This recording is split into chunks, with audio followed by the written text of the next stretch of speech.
Welcome to another episode of the Plutus Awards Podcast. I'm your host, Chris Browning. Our community is filled with hundreds of stories from creators and entrepreneurs just like you.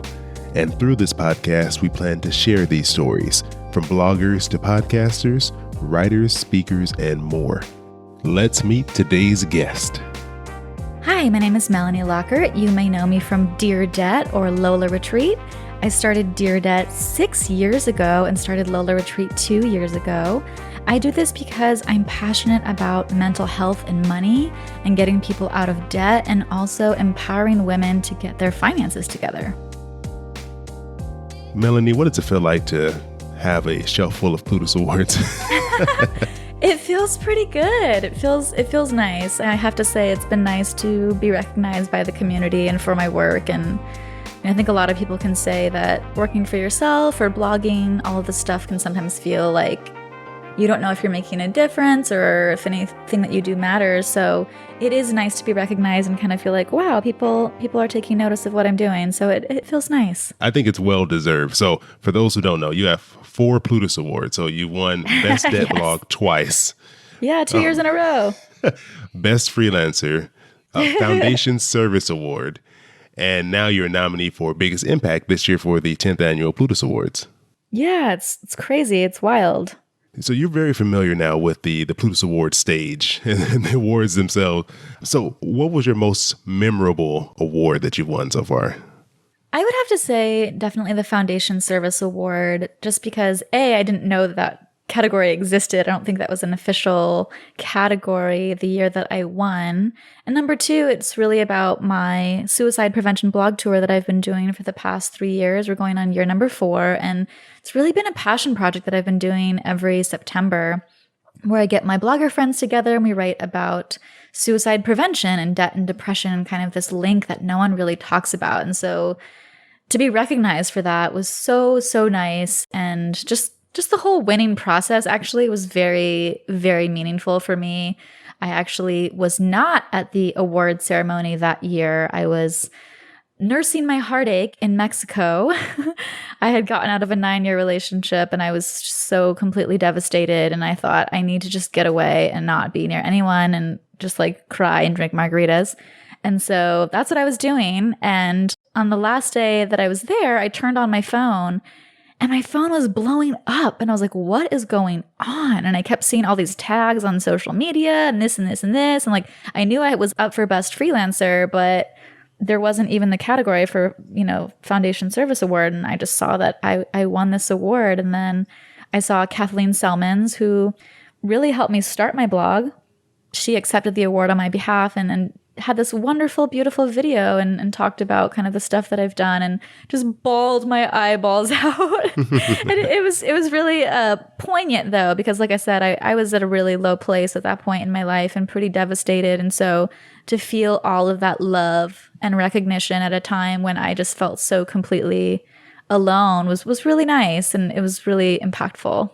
I think that's one of the things I really love about the Plutus Awards is that it's a way of, I guess, getting some validation on the work that you're doing, because working for yourself and working on these projects alone, like a lot of us do, it can be a really isolating experience because you're just in a room up against, a desk with a computer, and you just feel like you're just by yourself sometimes. So it's nice to hear from other people what they think of your work. Totally. Yeah. It's just nice to get that validation and be like, wow, people are actually paying attention to what I'm doing, and maybe it does have an impact. And I think having that validation, obviously we don't want to do things just for the validation, but it can propel us forward with motivation and support. Yeah, exactly. And, I'm a huge fan of your work, Melanie. I've really enjoyed what you've been doing. And I really enjoyed your talk that you gave at the Plutus Voices event earlier this year out in Irvine, California. And I think it was the first time we actually got to meet in person. Oh, that was so fun. Yeah, I know. It was so great. Yeah, you did an amazing job. It really touched me, the speech, or I guess you say the talk that you gave on mental health and money. And it's not really a topic I think those two topics aren't really brought together very often, which is strange because how many of us deal with money and really negatively the way it impacts our lives and our feelings about everything we do. And so it's really strange that we don't hear this talked about more often together. Totally. I think mental health as a topic is getting more traction these days, which is really exciting for me. And I've been in the debt space for over 6 years, but I really think the intersection of mental health and money and debt and depression really aren't connected. And it's just so wild because they have such an impact on each other. And, from my research, people that die by suicide are 8 times more likely to be in debt. And I get emails every single week from people who want to kill themselves because of debt and they feel alone and desperate. Some of these people have as little as $2,000 in debt and feel like they can't go on. And some people email me with $500,000 in debt, and that's a little bit of a different story. But what I'm saying is that people from all ranges of debt and all types of debt, people from all different countries email me. And it's so devastating, the impact that debt can have on your day-to-day life when people feel like, how can I pay rent and pay this debt? How can I afford to, feed my child and pay this debt? Or I'm getting harassed by debt collectors again and again and again. Or what I really hate is when I get people from other countries who email me and obviously I don't know the laws in other countries. I can only kind of advise people here. Like, in America, if you have debt, you're not going to go to jail. But like in other countries, I've heard people like, oh, they're going to come for my family. They're going to do this. Like, wow. And maybe they're like doing some mafia shit. I don't know. Excuse my language. But like, it sounds like their lives are at risk. And it really worries me. And I don't know how to advise on that. But all of that to say, people are in situations that are really tough to manage. I think it's really powerful that you've decided to take these stories and these conversations that you've had and I think bring them to the forefront and make it something that we can all have conversations about. Could you mind telling a little bit about your story, how you got, I guess, started in this direction of talking about debt and mental health? Yeah, I mean, it really starts with my own personal story. And like I said, I've been doing this for about 6+ years. I started my blog January 2013. But if we go and look at the year before that, in 2012, I had spent that whole year just so depressed and anxious about my money. I had moved to Portland, Oregon to cut my expenses because I couldn't afford to live in New York anymore. I, thought, oh, this will be a fresh start. And then when I moved to Portland, all I could find was $10 to $12 an hour temp jobs. And I ended up on food stamps briefly. And, I had at that point still $68,000 in student loan debt. And, having $68,000 in student loan debt, I borrowed a total of $81,000 and probably paid off a total of close to $100 with all the interest. It was daunting when you're making $10 to $12 an hour and you're on food stamps and you're like, how am I going to ever pay this back? And, for me, there was so much shame and guilt because I chose to go to a fancy private school, NYU. That was my dream school. And, it was for a pretty useless degree, performance studies. Someone recently on Market Watch called me a moron for doing that, which, wow. Whatever. Haters on the internet. But, You're telling me there's haters on the internet? Haters. But, I had gone to grad school. I had initially actually wanted to become a professor, which is this part of the story that I don't really tell that often, which I should probably bring to light more. And I realized halfway through the program that I was not cut out for academia. Anyway, all of that to say, I took on all of this debt for this fancy private school, for this degree that wasn't very marketable.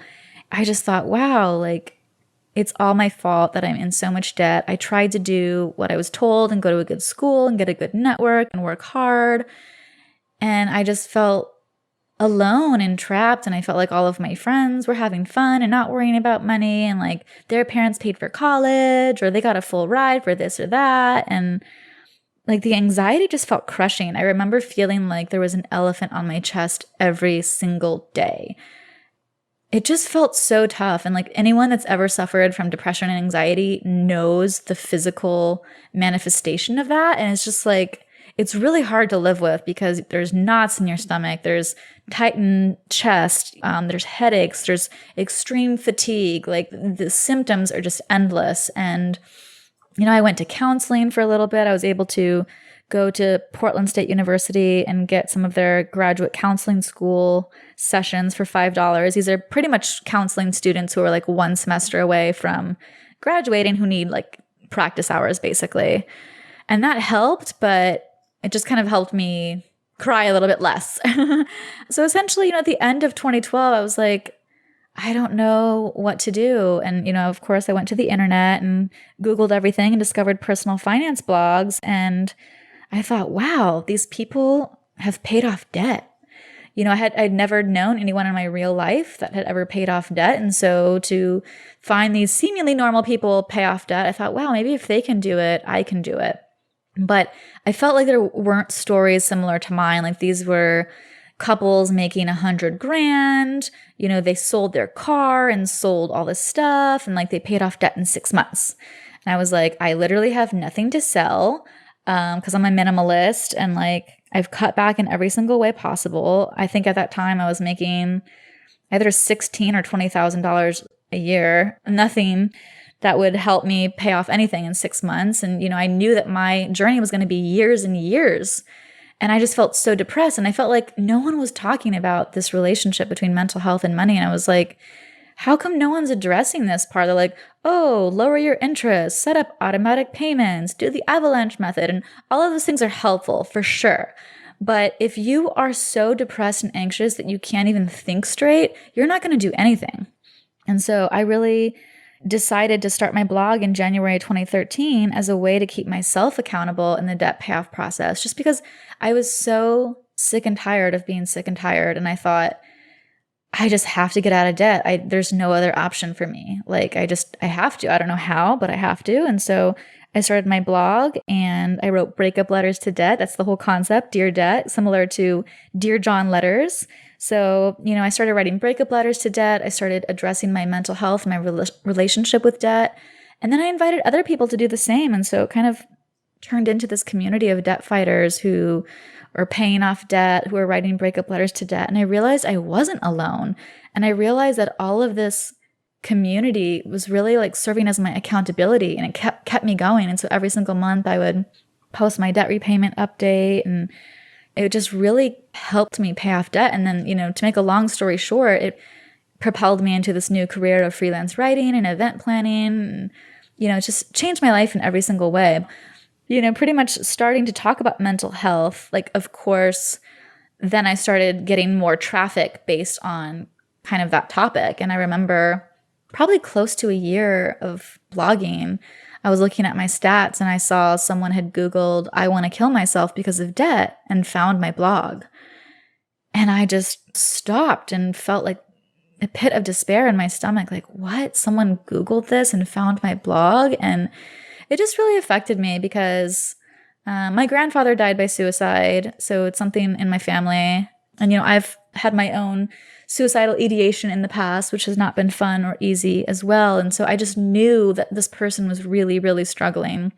And obviously I didn't know how to talk to that person or find that person. It's just a random search term. And so I decided to write a blog post about it. And as if I were writing directly to that person, what would I want them to say? And, I said, it's not worth it. Debt is not a death sentence. You are not alone. You are not alone. I think we internalize this debt so much as part of our self-worth, and we just think we're empty, and that's not true. And that doesn't make you a bad person or an awful parent or whatever. And it's just so isolating. And so because I started writing about it, then I kept getting more and more traffic. And so pretty much for the past 5 years, I've just continually been getting emails from people who are on the brink of suicide, who feel desperate. Jay Money from Budgets Are Sexy, him and I briefly had this project for about a year called Debt Drop, where we would send like $100 to people in need. So whenever I would get one of these emails, we would choose randomly which one we thought, deserved the money. And we would just PayPal them $100. And you would be so shocked how that would change someone's life. Like just $100, And actually it was so, so great. I got an email recently from somebody that we gave money to like 3 years ago. And they were like, I remember when you gave me that $100 and it just changed my whole day and my whole life. And I'm on my feet again and I want to pay it forward. And I was like, oh my God, yes. Wow, that's so powerful. And, that was so great. Like someone from 3 years ago emailing me saying they still remember that and how much it changed their life and their day, and that they're on their feet now and they plan on paying it forward. And it's like, yes, this is why, I do what I do. And that project, though it doesn't exist anymore, was a really kind of fun way that, Jay Money and I gave back to the debt community. for a while. And the only reason it doesn't exist now is because, we both kind of had different priorities and built Lola Retreat and other things. But, I definitely still get emails and try to help where I can because it's something I'm very passionate about. I don't think anyone, well, first of all, no one should die by suicide, but especially, not because of debt. It's not worth it. People, I hear from them all the time, like, they'll be better off without me. Like, I'm worth more dead than alive. And it's just so heartbreaking. Yeah, that is. And I think it's one, I love that story and just how much of an impact something so small like $100 can make. Yeah. Hearing you talk about this, what really came to my mind was how I think so many of us in this space, we got into it because either we've dealt with some issue, whether it was debt or whether it was some family emergency. There's something that I think drove a lot of people into this space of writing or talking about money. And it's really easy to, once you've gotten over it or gotten past this season in your life, to want to project that success and the fact that we've overcome it and this is what we're moving on to. But I think there's something so powerful about not being afraid to talk about the issues you've had and not feeling like you have to project that everything's all together, because we're all still struggling with so much stuff. And I can hear from your story and how you've shared and really just interacting with other people, how much impact there is in coming from a place of vulnerability and expressing your struggles and being very open and not feeling like, I don't have to show that I'm perfect and I have everything together for people to connect with me or to trust me as a source. That's my whole brand. That's my whole brand. I definitely don't have it all together. And, my whole brand is definitely vulnerability and sharing and connecting and empathizing. And, I definitely do want to be a source of inspiration for people. But I also want to be realistic and say, like, my circumstances and situation are different than yours, And I think that's something that I don't like about personal finance media is that there's always this kind of like, well, I did it and you can too. And we see that in the debt community. We see that in the FIRE community. And it's like, but really, can they? Like, we don't know their situation. Like, it's a total different story from someone making $30,000 to $100,000. It's a totally different story if someone has 6 kids and someone has 0 kids. It's totally different if someone has healthcare and someone doesn't. It's totally different if, someone has a chronic illness and someone doesn't. Like, there's so many factors that we can't consider. And like I said, I want to be a source of inspiration, but I'm definitely not going to be the blogger to be like, well, I did it, you can too. What I'm going to say is, I was able to do this. Here's the steps that I took. Take what works for you. I will try to advise you and support you on your journey, but it's not going to be the same as mine. Because I think something that's missing a lot in personal finance conversations and media is context. Context, Yeah. And like, I deal with this a lot. Like, I'm a personal finance writer as well. And so I have to write pretty generic articles about personal finance. Generic articles meaning like, here's like how you can save, here's how you can pay off debt. And like, I think they're helpful. I think they're useful. But at the end of the day, like, we all have different situations. What I would tell someone who lives in New York with 3 kids might be something different than I would say if they live in Kansas and they're single with 0 kids, like, there's just so many different factors. And I think we need to really think of context. I'm really happy you made that point, because that is very important, because although maybe your debt may be similar to someone else's, that doesn't mean the circumstances are. And I think that's so important, what you said about keeping that in mind. And we don't know everyone's story. We don't know everyone's background and their abilities to handle the situation maybe the same way that someone else did. And so I wanted to ask you this last question, because I think this kind of ties into what you're talking about there, is how do you make sure that you keep empathy in your work and approach things from a place of caring? And because I think it is very easy, and I've done this before too, it's very easy to come from, well, here, just do these things. That's all you have to do. And I think forget the human side of things. I always just remember that there are real people reading my blog. There are real people reading my work, and that all of them have different situations and they're coming from different places. I mentioned that person who called me a moron on Market Watch. Like, even that person, they're dealing with their own finances and totally projecting onto me, like, whatever kind of crap they're going through. Like, just remembering that everyone is in their own situation and like bringing their own baggage, their own trauma, their own lens of the world, their own circumstances to the situation. And I think if we can just acknowledge, I think that's a huge part, acknowledge that people are coming from different places. Because yeah, like what I see so often is like, I did X, Y, and Z, and you can too. And it's just like this formula that people want to sell. And maybe it is a great business model. That's not mine. And we really need to look at more of like the individuality of people's circumstances, and that it can be so wildly different for people, and have like, you know, kind of more flexibility and nuance in our advice. And, you know, part of my talk at the Plutus Voices Award are like, how can we serve those underserved communities that like are on the border of our advice, you know, where like, hey, cut back on lattes does not work for someone who's literally cannot cut back anymore and like has 3 jobs already and lives in a 1-bedroom with 5 people. Exactly. And I think there are systemic changes that we can't make and like that personal finance media can't solve. You know, I think that's kind of an issue too, is like there are certain things that personal finance media, like we can't solve. We can't solve the stagnant wage crisis. We can't solve the housing crisis, the homelessness crisis, the student loan crisis. We can't have like a panacea of like solutions and be like, these are all the ways that we can figure out all these problems. There are bigger fish to fry. And I think we can definitely do our part in serving people and acknowledging people. And, you know, at the end of the day, you know, something that I like to say and always think about is, and I know I said this at the Plutus Voices event, is that the greatest gift that you can give someone is making them feel truly seen and heard. And that is something that I have dealt with people that email me who are so desperate. And these people just tell me the most wild things. And I'm like, wow, you're emailing a random person on the internet, telling your whole life story. Some of them are like, I've never told my wife this. I've never, you know, it's like, whoa, crazy. But people feel comfortable because I'm a stranger. I'm nothing. I'm nobody to them. And they just want to feel heard. And like more often than not, when I respond, they're like, oh my God, I didn't think you were going to respond. Or like, I didn't think you were a real person. Oh, I'm a real person and I actually really care. And, you know, I totally understand what you're going through. And I'm so sorry that it's so hard. Here are some resources that maybe can help. And like, I'm here to listen. And I always like end my emails with that. Like, I'm here to listen. Because like I said, I think people just really want to feel seen and heard. And that's where we kind of get isolated and kind of go down that path of like, maybe I do want to die because no one even sees me. No one even hears me. Why am I here then? Whew, that went deep.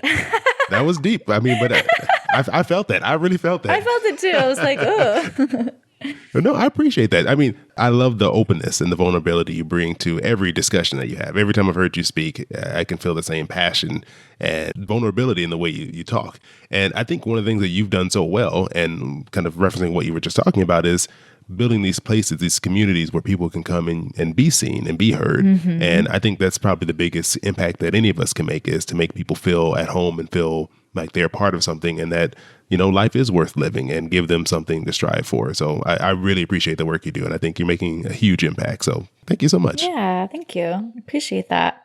Before we get out of here, I think it's very important after this to let people know where they can find you and where they can get more information on the great things you're doing on your side with the Lola Retreat, all that good stuff. Yeah, so people can find me at deardebt.com as well as lolaretreat.com.